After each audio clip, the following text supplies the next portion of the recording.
Fala meus amigos, estamos começando aqui mais um vídeo do canal e hoje a gente vai fazer uma reflexão sobre a fala de outra figura aí da direita brasileira nesse encontro bizarro que aconteceu domingo lá em São Paulo, o pastor Silas Malafaia, tá? Que fez lá o seu discurso histérico, gritou e enfim, falou um monte de bobagem. A gente vai fazer aqui os comentários, fazer a reflexão sobre a fala dele, tá? Falar um pouquinho rapidamente sobre dois pontos ali da fala do Nicolas Ferreira, que é esse deputado também aí, que foi o mais votado do Brasil, inacreditavelmente, né? E vamos finalizar fazendo uma reflexão sobre essa frasezinha aí que tem sido muito comum nas camisas da direita brasileira, que é essa frase aí: meu partido é o Brasil. Essa frase é muito curiosa, muito interessante para pensar esse movimento bolsonarista, essa tentativa aí de sustentar, né, as teses de direita no Brasil, tá? E ela revela alguns detalhes ali sutis que obviamente não ficam evidentes aí na fala dessa gente, porque eles estão ali, né, forjando uma série de posturas e tudo mais. E a gente vai ponderar aqui, vou tentar falar sobre dois ou três detalhezinhos aqui que ficam ocultos, tá? Nessa aparência de superfície dessa frase: meu partido é o Brasil. É uma frase curiosa, interessante, que eu acho que guarda algumas coisinhas aqui legais para a gente refletir, tá? Antes eu deixo mais uma vez aqui para vocês a dica do meu novo livro de poemas, Do Outro Lado de Cá, tá? Quem quiser entrar em contato e furar esse bloqueio absurdo que eu sigo vivendo aqui, o zap está na descrição do vídeo e a gente conversa a respeito aí, tá? Bom, pessoal, então eu falei lá no Facebook, no Instagram, tá? E pra galera lá também do WhatsApp, que eu ia fazer um deslocamento que tinha a ver com a frase do Samuel Beckett, tá? Deixa eu até ver aqui a página, essa aqui mesmo. Então tá nesse livro aqui, que foram os últimos trabalhos do Beckett, tá? Companhia e Outros Textos. Trabalho sensacional aí, complexo, difícil, mas importante e bacana de acessar, tá? E na 37 aqui tem uma frase que eu gosto muito, que eu cito várias vezes, já citei várias vezes aqui, fiz até vídeo sobre essa frase, né? Que diz o seguinte aqui, na 37, o que finalmente significa isso que à primeira vista parecia claro, né? Então, obviamente que eu não estou aqui vendendo a ideia de que eu vou finalizar, né, a significação da frase, até porque essa palavra finalmente aqui no Beckett também não tem exatamente um sentido um sentido tautológico, é apenas ali talvez ali o uso de uma estratégia de linguagem ali para poder, chamar atenção para um detalhe importante. Mas o que eu vou tentar ponderar com vocês aqui em relação a essa frase, tá, que estava lá na camisa do Malafaia e de outras pessoas, quer dizer, meu partido é o Brasil, é um pouco isso aqui, né? O que finalmente significa isso que à primeira vista parecia claro, porque parece muito claro, né, essa frase, né? Meu partido é o Brasil, somos brasileiros, patriotas, mas tem mais coisinhas ali que não ficam tão evidentes, tá? E aí eu vou tentar ponderar algumas aqui. Certamente tem outras que outras pessoas vão conseguir achar, mas as que eu consigo enxergar eu vou trocar com vocês hoje aqui, tá? Então, mais uma vez aí a dica do Beckett, certo? E aí, pessoal, vamos lá então. Vamos para o discurso do Malafaia, e aí depois a gente fala rapidinho do discurso do Nicolas Ferreira e finaliza com a reflexão dessa frase aí, tá?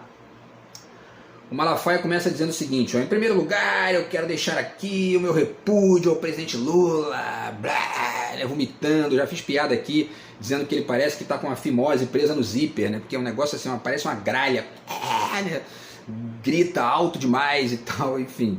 E aí, então ele diz, né, em primeiro lugar, eu quero deixar aqui o meu repúdio ao presidente Lula, que fez o Brasil ser vergonha no mundo inteiro. A fala dele não representa o povo brasileiro, o único presidente de um país democrático que recebeu elogios de terroristas assassinos do Hamas. Que vergonha! Já fiz vários vídeos explicando aqui essa bobagem, né, que o Malafaia está dizendo. Primeiro que o Lula está sendo aí elogiado por quase o mundo inteiro, até os Estados Unidos estão reconhecendo que é preciso acabar aquilo ali e tal, enfim, já super atrasados, né, mas enfim, até os Estados Unidos estão reconhecendo que houve uma reunião agora lá entre o secretário dos Estados Unidos e o Lula, e eles concordaram uma série de coisas, enfim. E o Israel está passando de todos os limites, assim, de maneira evidente, sabe por quê? Hoje em dia dá para filmar, as pessoas estão filmando, estão botando na internet, não dá mais para esconder isso, né?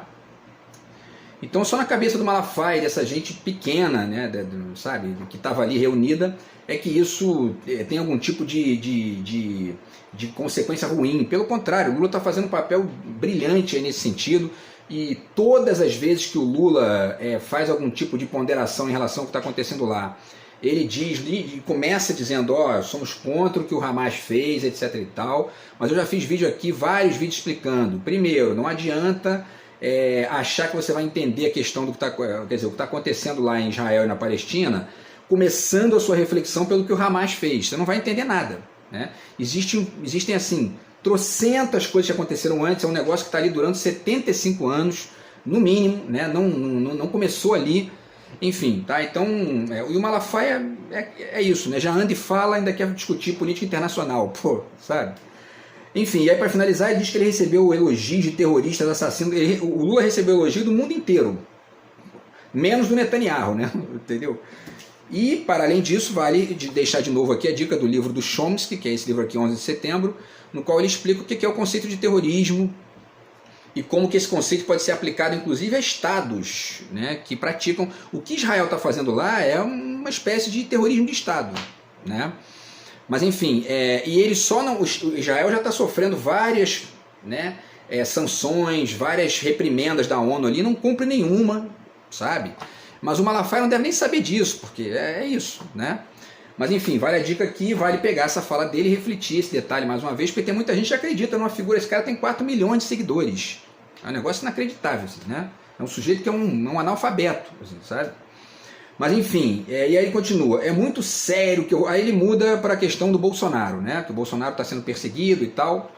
E ele diz, é muito sério o que eu vou falar aqui, eu não vim aqui atacar STF, porque quando... Olha só isso. Porque quando você ataca uma instituição, você é contra a República e o Estado Democrático de Direito. Essa gente fica repetindo lá nas igrejinhas dele o seguinte, aqui não tem essa de Constituição, tem vídeos deles falando isso. Quem manda aqui é a Bíblia, a única Constituição que existe é a Bíblia e tal. Mas aí como ele está falando no microfone, no espaço público, aí ele baixa um pouquinho a bola e vem com essa conversinha de que Estado Democrático de Direito. Quando que um fundamentalista desse está ligando para Estado Democrático de Direito, né? Enfim, república, menos ainda, né? Se dependesse dessa gente, a gente voltava para a Idade Média, né? 500 anos antes da república, né? Bom, e aí ele continua, mas eu vou mostrar para vocês a engenharia do mal para querer prender o Jair Messias Bolsonaro, a engenharia do mal para acabar com o Estado Democrático de Direito. Para além, né, dessa questão dele ser um fanático religioso, etc e tal, existe um aspecto hilário em ver essa gente, bando de golpista, bando de pilantra, falando em Estado Democrático de Direito.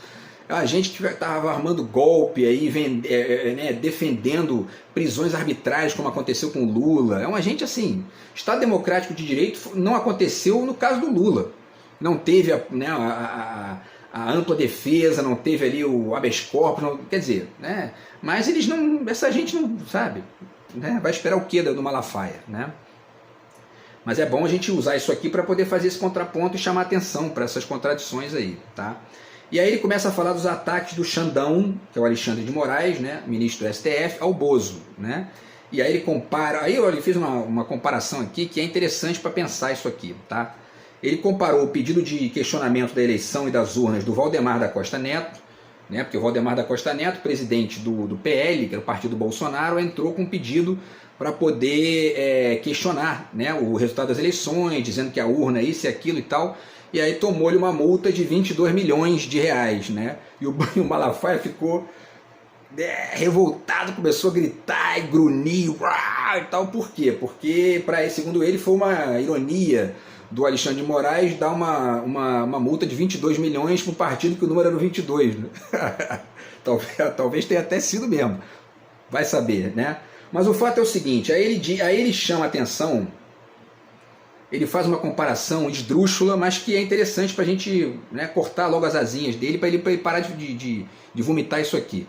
Ele diz, com o mesmo pedido feito pelo Aécio Neves em 2014, não teve nada, não teve processo, não teve multa, não teve nada. Quem lembra, o Aécio Neves ficou revoltado porque perdeu a eleição, começou a vomitar ódio ali, foi para a Câmara, a Câmara, né, dos deputados, vomitar, dizer que não, o PT não ia governar, blá blá blá, e eles entraram pedindo uma recontagem dos votos. Os votos foram, né, houve a recontagem, houve lá o processo que eles pediram, e o processo foi validado, a Dilma ganhou mesmo, e eles aceitaram o resultado. Então tem duas diferenças no caso do Aécio Neves para o caso do Valdemar da Costa Neto. Primeira diferença, o Aécio Neves, ainda que tenha tido aquela atitude, né, bizarra de ir lá para a Câmara, ficar vomitando ódio ali, dizendo que a Dilma não ia governar, que é uma atitude, né, patética, mas enfim, eles aceitaram o resultado. Né? Deram golpe depois, aceitaram, entre aspas, né? Aceitaram o resultado ali no ano da eleição, depois deram golpe e tal, mas enfim, naquele momento eles aceitaram o golpe. O que interessa aqui na comparação com o Valdemar da Costa Neto é que eles aceitaram o resultado. Né? Esse é um primeiro ponto. O segundo ponto é que os processos eles vão sendo acrescidos das experiências. É assim que funciona a vida. Né?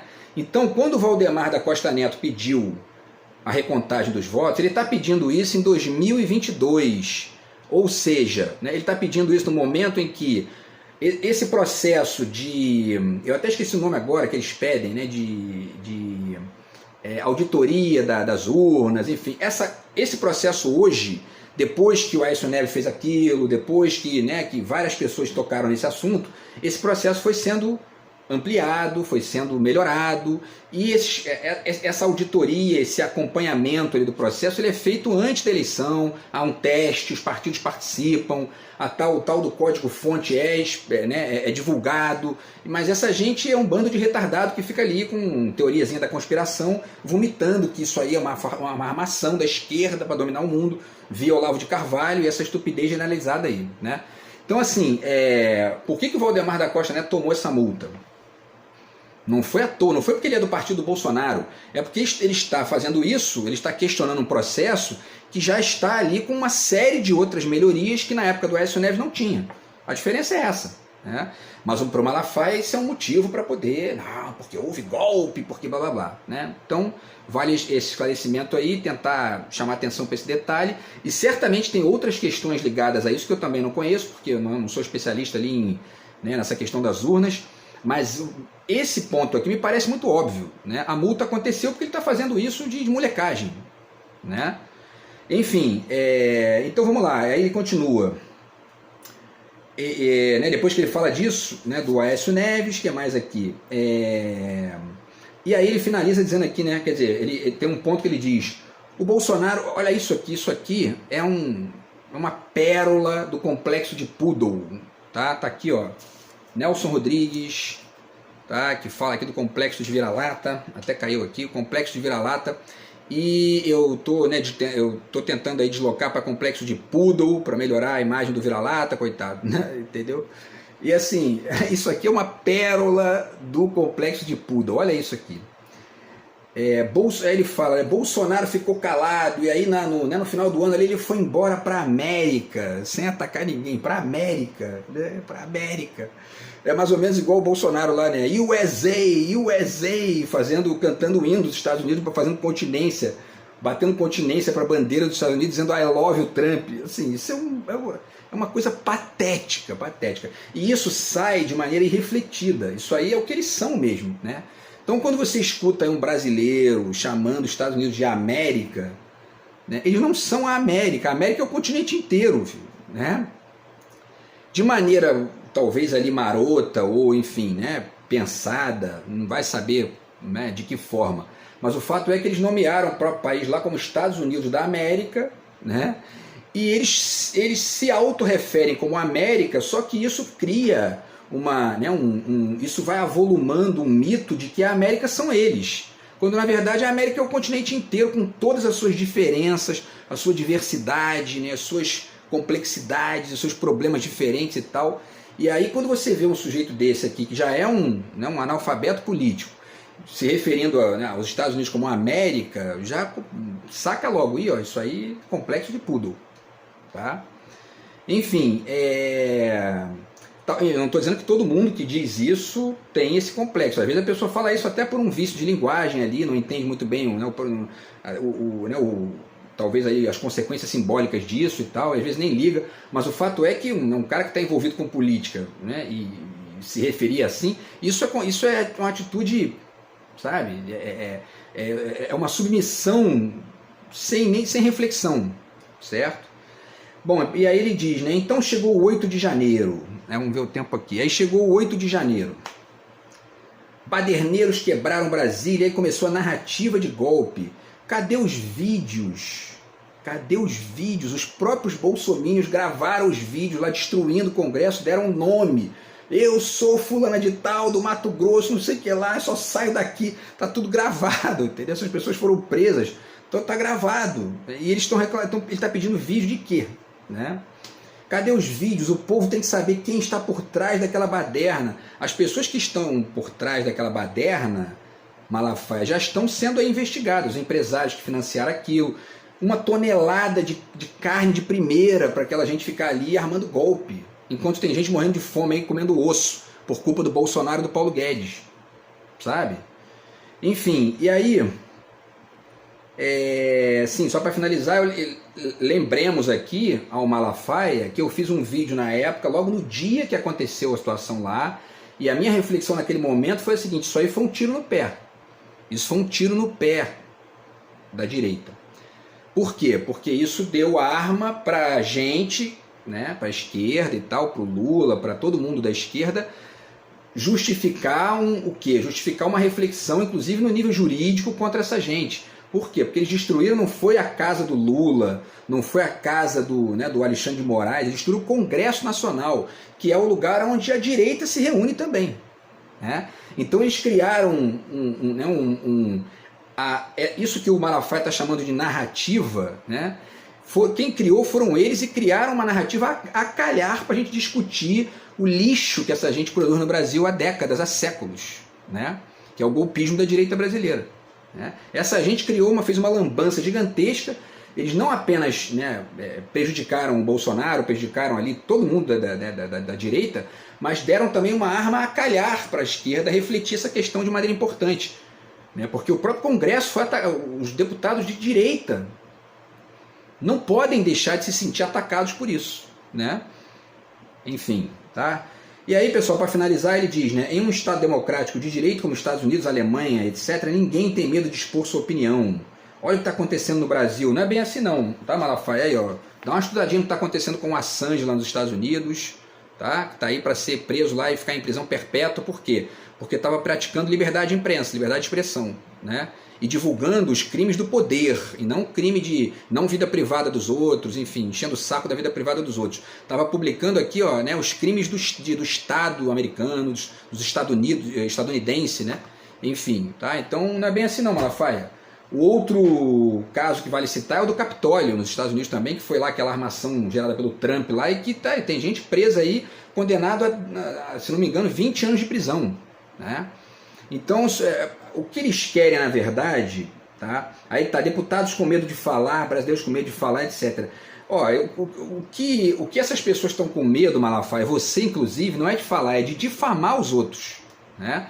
Porque vocês passaram anos aí vomitando que o Lula era ladrão, sem prova, e agora não pode mais falar isso, aí tá chateadinho, porque não pode ofender os outros, né? Tá aqui a questão o livro da Lúcia Santaella, mais uma vez, né, para discutir a questão das fake news, tá? E aí, pessoal, vamos ver aqui, né, o tempo, o que mais aqui? Aí ele diz, o Estado Democrático de Direito está em perigo. Está em perigo porque essa gente está aí na rua, Malafaia, Bolsonaro, né? Essa gente é que é o perigo do Estado Democrático de Direito. E aí ele finalizou reclamando do Barroso, que teria dito, que o Barroso disse, né, que a gente conseguiu derrotar o bolsonarismo, né, porque realmente isso aí, o bolsonarismo destruiu o Congresso Nacional, destruiu o STF, destruiu a casa dele ali, né, o trabalho dele, que é o STF, está certíssimo, é isso aí mesmo, né. E aí ele finalizou com aquele populismo patético, virando para o Bolsonaro, dizendo, se eles te prenderem, você sai de lá exaltado, né, entendeu? Enfim, né, só por um bando de retardado, né, porque, enfim, né, Bolsonaro já mostrou aí o que ele é, né.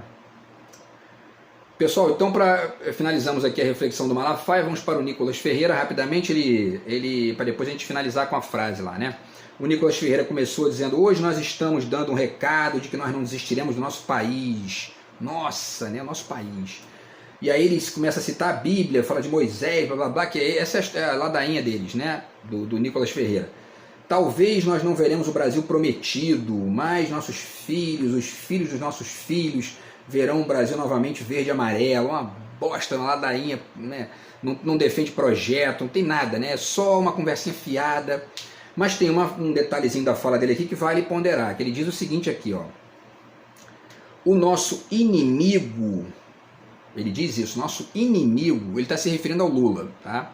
O nosso inimigo ficou 12 anos, persona não grata, tentando a presidência da República e ele conseguiu depois de 12 anos. Nós não temos o direito de ter menos persistência do que o nosso inimigo.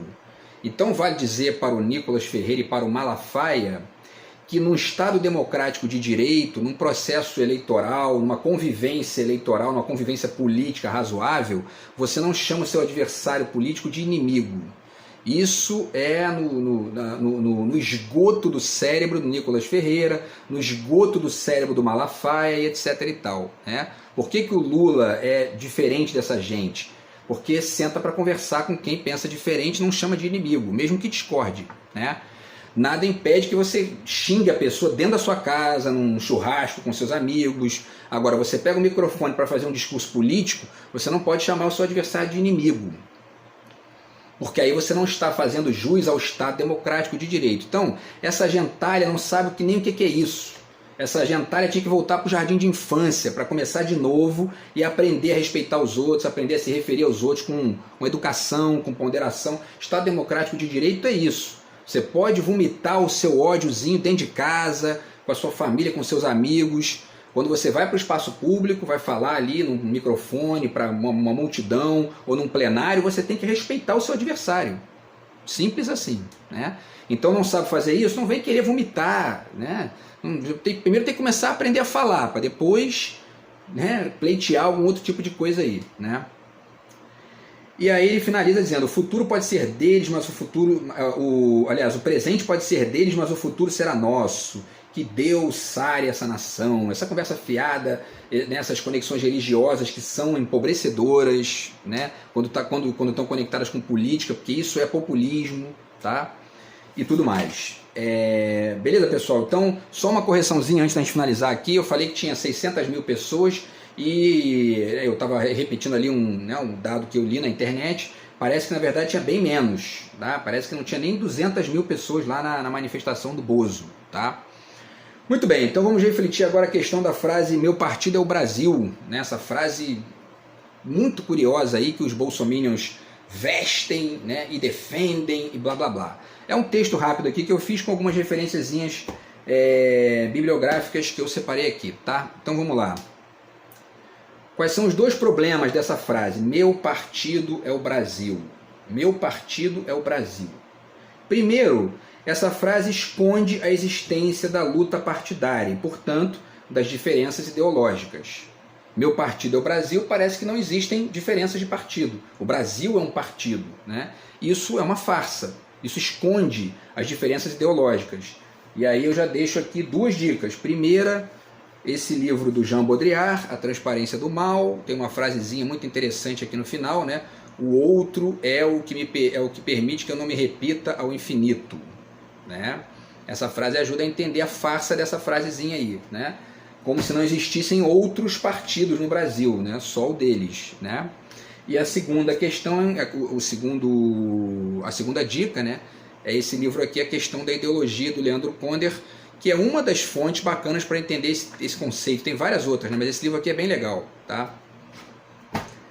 E aí, pessoal, continuando, qual é o segundo problema? Então, o primeiro problema é esse, esconde a existência da luta partidária e, portanto, das diferenças ideológicas. É uma estratégia retórica, linguística e, na maioria dos casos ali nessa gente aí, Malafaia, Nicolas, isso aí refletido, né? Isso não tem maiores projeções não, tá? Eles estão ali meio que surfando, sendo surfados pela onda, né?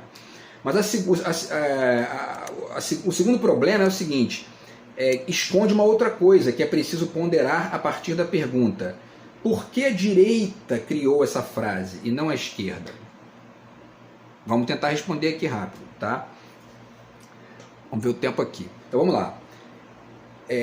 Por que essa pergunta é importante, né? Por que a direita criou essa frase? Essa pergunta é importante porque é óbvio que todos os partidos brasileiros têm projetos aqui no Brasil, sejam eles de direita, sejam eles de esquerda, né? Tem umas diferenças pontuais ali, mas no final das contas é isso, é direita ou esquerda, né?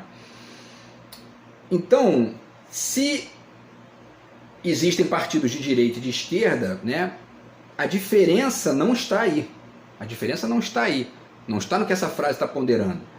Por que os Minions forjam essa diferença que não existe? Né? Ou seja, nós somos o Brasil e eles não. Essa é uma diferença falsa. Né? Por que eles estão forjando isso?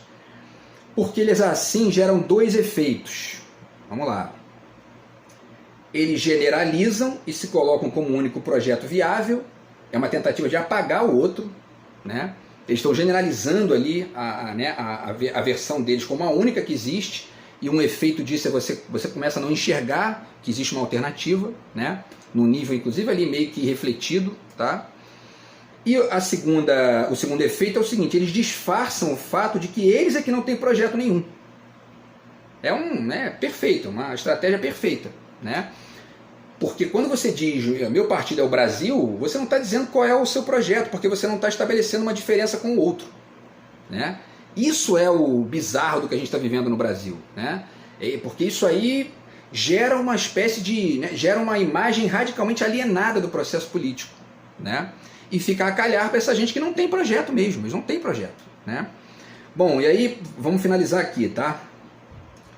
A camisa amarela e verde amarela é um disfarce tão bom que muitos deles próprios nem percebem isso. Né? É como se tivessem esquecido, lembremos aqui da metáfora que eu fiz do silicone, né? É como se eles mesmos tivessem esquecido que embaixo daquele silicone ali tem um peitinho. Ainda que no caso da direita brasileira seja um peitinho quase inexistente, quase não tem peito. Por quê? Porque não tem projeto. E aí meteram um siliconão ali. Qual é o siliconão? É a camisa verde e amarela, meu partido é o Brasil, uma série de retóricas farsescas e generalistas com a tentativa de apagar a existência do outro, de forjar a não existência do debate de ideias, do debate de projetos. É uma farsa do início ao fim. Né? Então, quer dizer, é um siliconão que esqueceu que tem peitinho ali embaixo, ainda que seja um peitinho muito pequenininho, né? Porque não tem projeto para o Brasil. Né? E porque esse silicone que eles estão usando prova que eles não têm peitinho, né? Senão não estaria usando silicone. Né? Beleza, pessoal? Então é isso aí, tá? E aí, só para finalizar aqui o vídeo, a referência ao trabalho do Jean Baudrillard, que é o Simulacros e Simulação, que do meu ponto de vista ajuda bastante a entender aí o fenômeno do bolsonarismo, tá? Que é toda essa estruturinha farsesca que eu estou aqui desenhando e que comparece de maneira muito interessante e muito rica do ponto de vista reflexivo nessa frase aí, meu partido é o Brasil. Né? A gente tem que ler isso aí com essas cautelas, de olhar e como assim, né? Existem outros partidos, existem outras ideias, por que essa gente está dizendo isso aí? Né? Qual é o interesse deles em sustentar isso? Então acho que está razoavelmente desenhado aqui, quem tiver mais informações bacanas que possa acrescentar essa reflexão e que consiga furar essa nojeira que eu estou vivendo aqui, deixem aí nos comentários, tá? E a gente vai tentando refletir isso aí, porque é um fenômeno curioso que a gente está vivendo na retórica da direita brasileira. Beleza, pessoal? Então essa foi a reflexão de hoje aí, em cima da fala do Malafaia, do Nicolas Ferreira, e essa frase aí curiosa, tá? Meu partido é o Brasil, beleza? A gente se fala no próximo vídeo, grande abraço, tamo junto, fui!